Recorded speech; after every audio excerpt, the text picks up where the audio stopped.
Welcome to a bonus episode of the Remarkable Retail Podcast presented by MarketDial. Steve and I are excited to take the podcast to the World Retail Congress at the Hotel Arts in Barcelona, April 25th to 27th. Steve will also be joining an amazing roster of speakers to present his take on why organizations need to radically accelerate their pace of transformation. In advance of the show, we connected with some of Steve's fellow speakers for a quick preview of what they will be discussing in Spain. Stay tuned to the end of the podcast to learn more about the World Retail Congress event. On this special episode, retail and business legend Mindy Grossman shares her journey from Nike to HSN to working with Oprah on the Weight Watchers rebrand, and now is a partner and the chair of Consello Growth and Business Development, a revenue acceleration platform designed to execute on growth and profitability objectives for clients across multiple industries. Well, Mindy Grossman, welcome to the Remarkable Retail Podcast. I think it's been like 15 years since the last time we spoke, but how are you today? I'm great. I can't believe it's been 15 years, but lots happened. Yeah, a few things have happened, which we can touch on in a minute. But yeah, when we met, I was visiting you down at the Home Shopping Network. But yes, a lot has happened since then. And on that topic, maybe for people that might not be familiar with you, though that seems a little bit hard to believe, maybe you can just give us a bit about your personal and professional journey. Well, I have spent the last 45 years really in the consumer space across a lot of different industries. Started my career in the apparel business, working for designers such as Willie Smith, Tommy Hilfiger, Ralph Lauren, started Polo Jeans Company, and then went on to join Phil Knight at Nike to take over their global apparel business, started their first Women's Leadership Council, built it as a true apparel business, not just a footwear business that makes apparel, and then joined Barry Diller to take over IAC Retail, which, as you said, at the time included Home Shopping Network, and transformed the business and brand into one of the leading editorial program commerce that you're seeing today in such a fulsome way. Took that company public in 2008 as HSNI and ran it for a number of years, and then decided to make a segue because I felt the critical nature of what was happening in health, wellness, healthcare, and health tech, and joined Oprah to do the transformation of Weight Watchers to a more holistic weight and wellness company.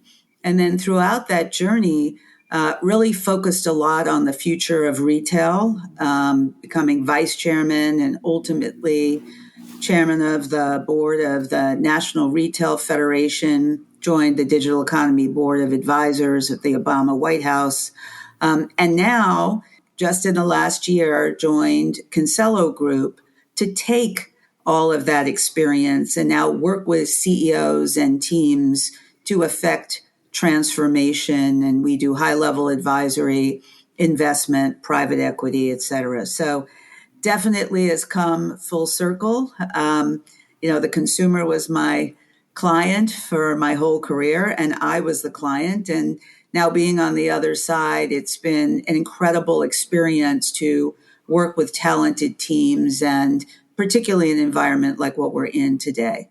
Well, it's too bad you haven't worked at any places that people would have heard of, but we'll see if we can overcome that in the discussion today. It's pretty extraordinary. So, just quickly on Consello Group, has that transition been challenging for you? What are some of the key differences in that doing that kind of work compared to what you've done in the past? Yeah, actually, it's been incredibly invigorating, intellectually challenging, in a good way. And particularly in today's environment, especially CEOs, whether they're public or they're private, across every industry, we're living in, the theme of the conference is retail leadership for extraordinary times. And it is extraordinary, but it's also volatile and it's also uncertain. We are the partner to those CEOs and those teams to literally be across every aspect of their businesses. How do we help support? How do we continue to add value? how do we help in that idea of innovation and transformation? So for me, to be working across so many different industries, so many different businesses, so many different brands, it's been incredibly exciting given how we can help support brands' futures.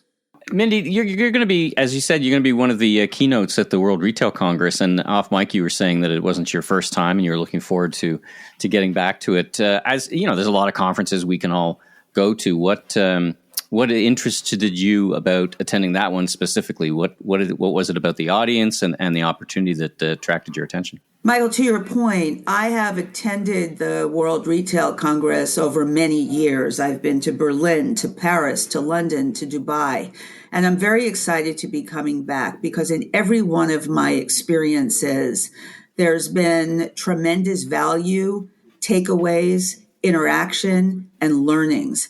And I think in the retail community right now, given the volatility we're all living in, given the acceleration of technology, the importance of purpose, we're all having to evolve to really be in a new universe, if you want to call it. So I think bringing people together from around the globe, a very diverse group with different opportunities and different challenges, having the opportunity to listen and learn from one another is of incredible value, and to be able to meet a lot of different people and create relationships that are going to really be added value for all of us. That is why so many people continue to come back every year, because it is of value. Right. Now you're painting a very, very broad canvas of issues. You work at a very high level. How are you thinking about pulling that all together? You're going to be on the stage sharing some of your knowledge. What's going to be your focus? Give us a sneak peek of what you're going to be talking about and how you're going to pull all these many facets of what we're all going through today into a presentation or a discussion on the stage. It's very interesting. So I think it was 2017, I did a keynote presentation in Dubai.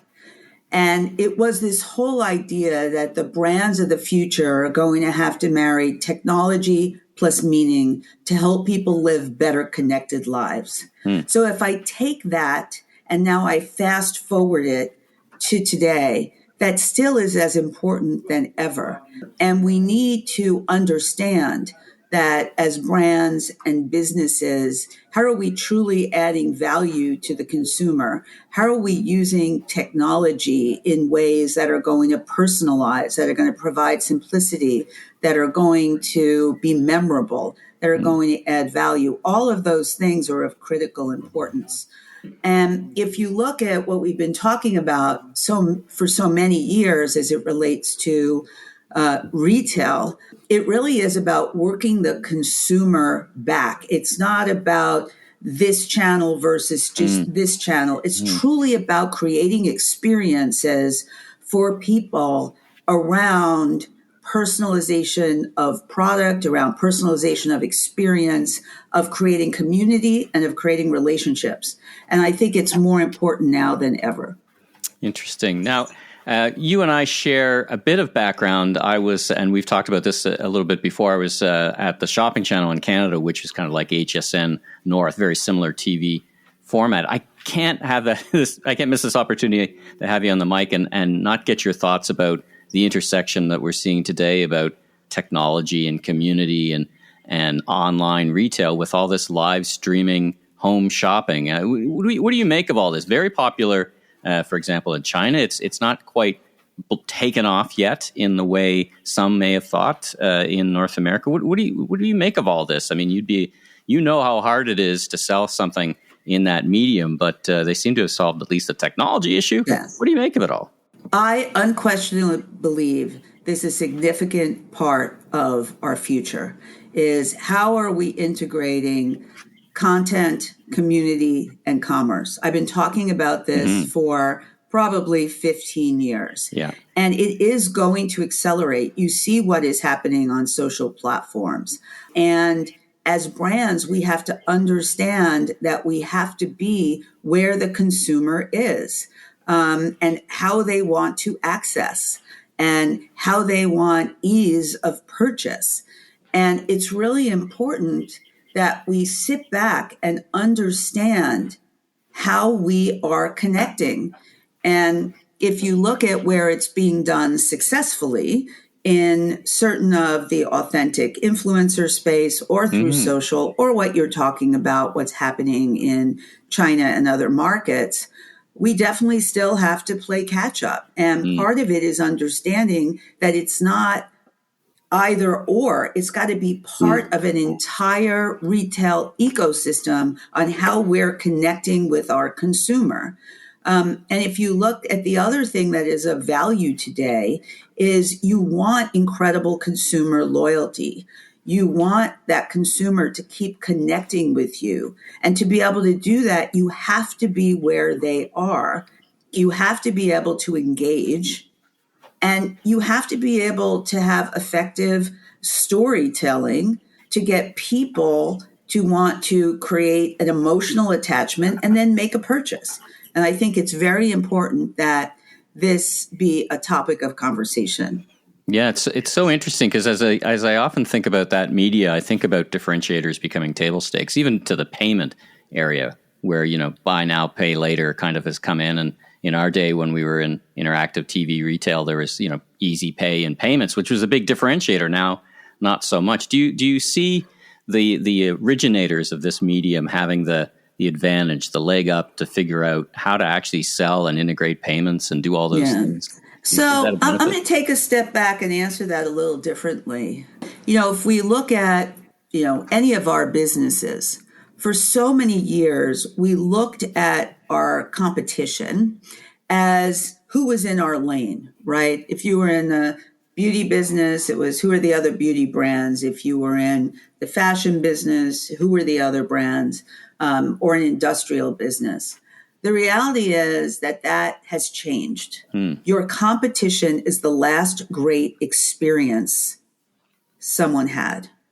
Your competition today is on demand, right? If it's a delivery service. Your competition today is a service industry. Your competition today is something that is giving ease of simplicity. Your competition today is ultimate personalization. It could be from a completely different industry. And just think about it. For years, the Consumer Electronics Show, right, showed very hard drive consumers, mostly to men. The number of square footage that's related to beauty, health, and wellness today using technology huge is significant. Yeah. Or automotive, whatever the industry is. And I think we have to really embrace that and understand what we're delivering to the consumer that is really going to differentiate us in this environment.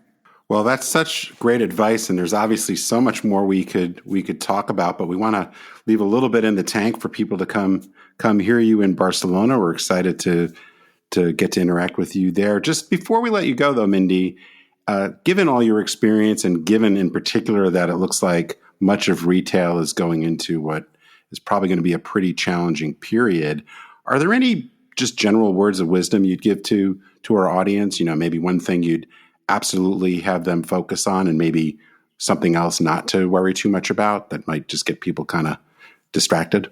The number one thing that I would say right now is instead of looking at this environment as one of challenge, is to look at it as time of opportunity.